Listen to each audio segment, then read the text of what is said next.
भी ऐसा मैसेज आया है, CSC मानधन .in पर पंजीकरण करें और 3,000 रुपये की पेंशन पाएँ।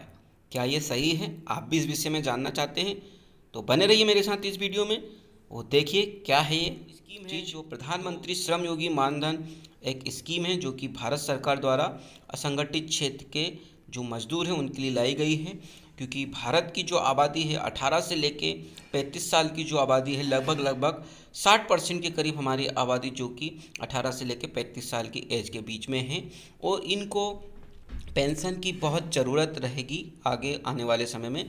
इसलिए प्रधानमंत्री नरेंद्र मोदी जी की परिकल्पना के अनुसार ये स्कीम लाई गई है और जो श्रम एवं रोजगार मंत्रालय के तहत आती है। तो जान लेते हैं इस स्कीम के बारे में। क्या है पेंशन योजना, क्या योग्यता है, अन्य सवाल और प्रीमियम चार्ट हम इस वीडियो में जानेंगे।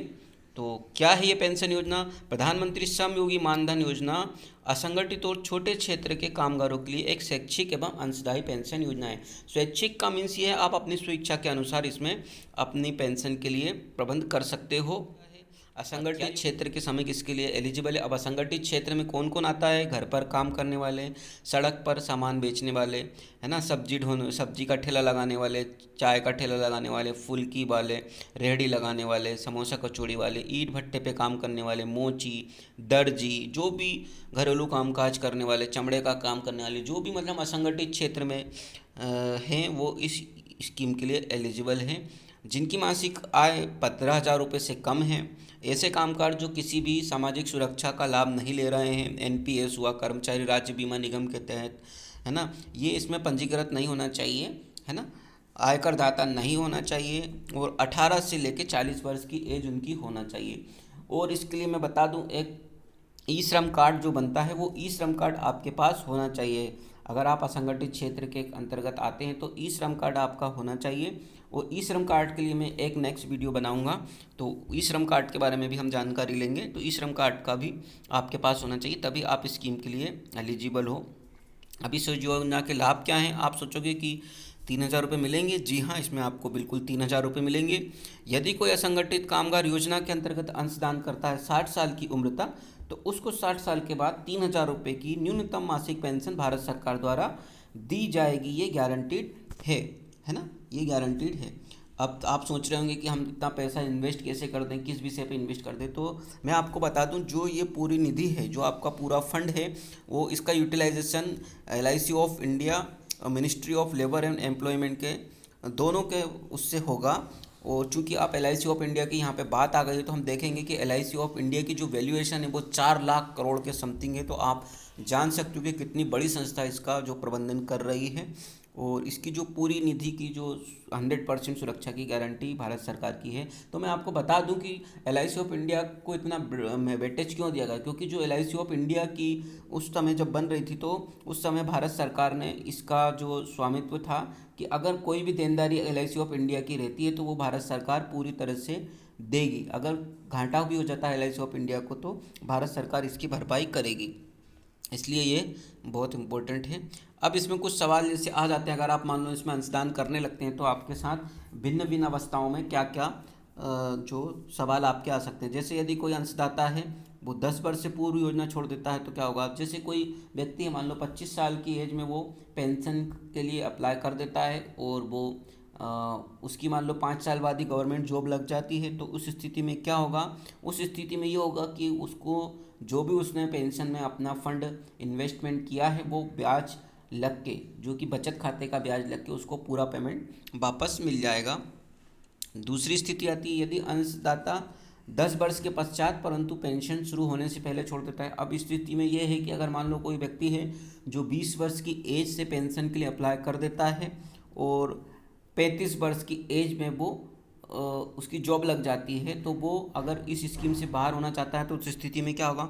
उस स्थिति में ये होगा कि समय समय पर वो जो भारत सरकार है जो एक इंटरेस्ट घोषित करती है EPFO पर, सामाजिक सुरक्षा योजना पे जो एक इंटरेस्ट घोषित करती है, अभी 7.1 के करीब है, तो वो इंटरेस्ट उसको लग के पूरा अमाउंट उसको वापस मिल जाएगा। तीसरी स्थिति की बात कर ले हम, 60 वर्ष से पहले मृत्यु या दुर्घटना के कारण क्या होता है? तो उस स्थिति में क्या होगा कि पति या पत्नी अगर पेंशन का योजना को जारी रख सकते हैं। जैसे अगर पति के लिए पेंशन का फंड है पति अगर उसमें इन्वेस्टमेंट कर रहा है, पति को कुछ हो जाता है तो पत्नी आगे उतना ही फंड कंट्रीब्यूट करके पेंशन में बनी रह सकती है मृत्यु पर। और या ये भी हो सकता है कि जो भी राशि बन रही हो वो अर्जित ब्याज के साथ आप वापस निकाल सकते हो। तो ये तीसरी स्थिति होगी। चौथी स्थिति की बात कर लें हम, अगर मान लो कोई पेंशन लेने लगा और 60 वर्ष की आयु के बाद अगर उसकी डेथ हो जाती है तो क्या होगा, तो उस स्थिति में उसकी जो जैसे पति है वही कंडीशन आती है। अगर पति पेंशन ले रहा है तो पत्नी को जो पारिवारिक पेंशन मिलेगी, और जो पेंशन मिलेगी मान लो 3,000 रुपये मिल रही है तो उसको 50% यानी कि 1,500 रुपये मंथ पत्नी को भी मिलेगा। और अधिक जानकारी अगर आपको चाहिए इससे जुड़ी तो आप टोल फ्री नंबर पे कांटेक्ट कर सकते हो, 1800267688 पर आप कांटेक्ट कर सकते हो। अब हम जान ये भी होगा कि अगर मान लो कुछ विशेष स्थिति हो जाती है कि हम पेंशन में कंट्रीब्यूशन नहीं कर सकते, मान लो हमारी माली हालत ख़राब हो जाती है, बीमार दुखी रहते हैं, या परिवार में कुछ विशेष स्थिति आ जाती है जिसके द्वारा जो पैसा है वो अकाउंट से ऑटो डिडक्ट नहीं होता है, तो उस स्थिति में क्या होता, तो उस स्थिति में ये होगा जो भी श्रमिक रहेगा तो उसको पूरे जैसे 4 मंथ अगर वो पेंशन के लिए भुगतान नहीं कर पाया तो 4 मंथ का पूरी जो पेंशन का जो फंड है वो और प्लस लेट फीस के साथ वो वापस से इस स्कीम में आ सकता है, इस स्कीम में बना रह सकता है। तो इसके लिए आपको जो सीएससी सेंटर्स रहते हैं वहाँ पे आपको संपर्क करना पड़ेगा। तो मैं आपको बता सकता हूँ सीएससी सेंटर्स के बारे में भी, क्योंकि मेरे भाई का भी सीएससी सेंटर है, तो मैं उसको आप कमेंट में अगर करेंगे तो पूरी जानकारी मैं दे सकता हूँ अगर किसी ने इस स्कीम का लाभ लिया है तो। और हम यहाँ पे चार्ट में देखेंगे, अगर पेंशन कंट्रीब्यूशन की हम बात करें तो देखते हैं यहाँ पे, अगर आप 18 साल के हो और 60 साल के बाद पेंशन लेना चाहते हो तो आपको 55 रुपये आप पे करोगे और उसी 55 रुपये को सरकार पे करेगी। टोटल 110 रुपये की जो राशि है आपकी वो पेंशन के लिए कंट्रीब्यूट होगी। वहीं पे हम 20 साल की बात करें तो 20वीं साल की एज में आप 61 रुपये पे करोगे और 61 रुपये ही आपको भारत सरकार पे करेगी, मतलब दोनों का जो सम होगा वो 122 रुपये पेंशन खाते में कंट्रीब्यूट होगी। उसी प्रकार 25वें साल में हम देख लें तो 25वें साल में 80 रुपये आपको पे करना है और 80 रुपये भारत सरकार करेगी, 160 रुपये टोटल आपका कंट्रीब्यूट होगा पेंशन के लिए। 30 साल की एज में अगर हम देखें तो 30 साल की एज में आपका 105 रुपये आप कंट्रीब्यूट करोगे और 105 रुपये ही भारत सरकार कंट्रीब्यूट करेगी और 210 रुपये की राशि जो है आपके पेंशन खाते में कंट्रीब्यूट होगी। और हम 40वें साल की हम बात कर लें यहाँ पे तो 40वें साल में आपको 60 रुपये आपको पे कर 40वें साल में आपको यहाँ पे 200 रुपये पे करना है और 200 रुपये भारत सरकार पे करेगी। टोटल 400 रुपये की जो राशि आपकी पेंशन खाते में कंट्रीब्यूट होगी। अब इसमें एक बात हम देखते हैं, यहाँ पे 40 की एज के उदाहरण से हम समझते हैं तो 200 रुपये साल आपको पे करना है, तो 200 रुपये साल इंटू 12 महीने के आपके 2400 रुपये हो रहे हैं और 10 साल के आपके हो रहे हैं 24,000 रुपये और 20 साल के आपके हो रहे हैं 48,000 रुपये। तो टोटल आप 48,000 रुपये पे कर रहे हो 20 साल में और 61वें साल से मतलब 60 साल के बाद आपको 3,000 रुपये के हिसाब से 36,000 रुपये की तो पेंशन आपको मिली गई है। लगभग 1.5 साल में आपको पूरी राशि का भुगतान आपको हो जाएगा, तो कोई इतनी बड़ी बात नहीं है। और अगर आप 10 साल भी जी गए, 10 साल भी आपने पेंशन ले ली 70 साल तक, तो 3,60,000 रुपये आप पेंशन से ले सकते हो। और ऐसा नहीं है कि ये पेंशन सिर्फ 3,60,000 मीन्स 3,000 रुपये महीना भी है। अगर इन्फ्लेशन बढ़ती है तो भारत सरकार इसको बढ़ाएगी भी, क्योंकि ये गवर्नमेंट स्कीम है ना, तो इसको भारत सरकार बढ़ाएगी भी।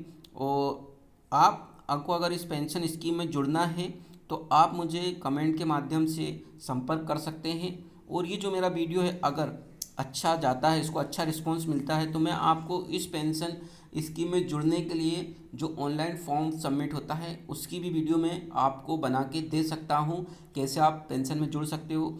और अगर आपका ई श्रम कार्ड नहीं बना है तो आप मुझे कमेंट बॉक्स में कमेंट कीजिए या मेरी जो इंस्टा आईडी है इंस्टा आईडी को फॉलो कीजिए, मैं इंस्टा आईडी भी मेंशन करूँगा आपसे, तो आप मेरे जो मैसेज बॉक्स में डायरेक्ट मैसेज कीजिए कि मुझे इस स्कीम में जुड़ना है, तो मैं आपको बाद में कांटेक्ट करके पूरे जेन्युइन तरीके से इस स्कीम में जोड़ सकता हूँ।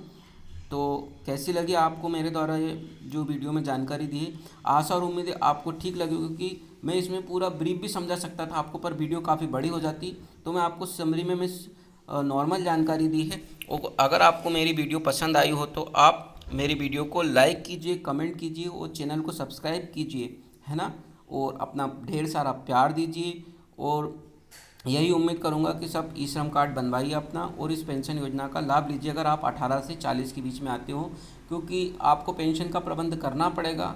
क्योंकि जब हम बूढ़े हो जाएंगे तो हमारे बच्चों को देखेंगे हम, हमारे बच्चे हमको देखेंगे या उनके बच्चों को देखेंगे, तो इसलिए आप पेंशन का प्रबंध